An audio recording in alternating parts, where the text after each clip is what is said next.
কক্সবাজারে যুব নেতৃত্ব ও যুব কণ্ঠের ক্ষমতায়ন বিকাশে ২৫ জন তরুণ তরুণীর অংশগ্রহণে ক্যামেরায় গাথি শান্তির গল্প নামের একটি অনুষ্ঠানের উদ্বোধন করা হয়েছে।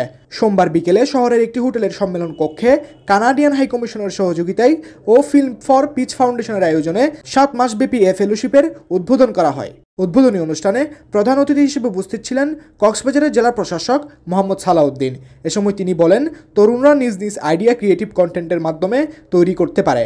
এর ফলে তাদের দক্ষতা উন্নয়ন ও তারুণ্যের শক্তির বহিঃপ্রকাশ ঘটবে, যা দেশ ও জাতি গঠনে রাখবে গুরুত্বপূর্ণ ভূমিকা। ফিল্ম ফর পিচ ফাউন্ডেশনের নির্বাহী পরিচালক পারভেজ সিদ্দিকীর সভাপতিত্বে উক্ত অনুষ্ঠানে ট্যুরিস্ট পুলিশের পুলিশ সুপার আল আসাদ মোহাম্মদ মাহফুজুল ইসলাম, কক্সবাজারের অতিরিক্ত police super traffic Jasimuddin Chowdhury, বাংলাদেশস্থ কানাডা হাইকমিশনের পলিটিক্যাল কাউন্সিলর মার্কাস ডেভিস সহ পদস্থ সরকারি বেসরকারি কর্মকর্তারা উপস্থিত ছিলেন।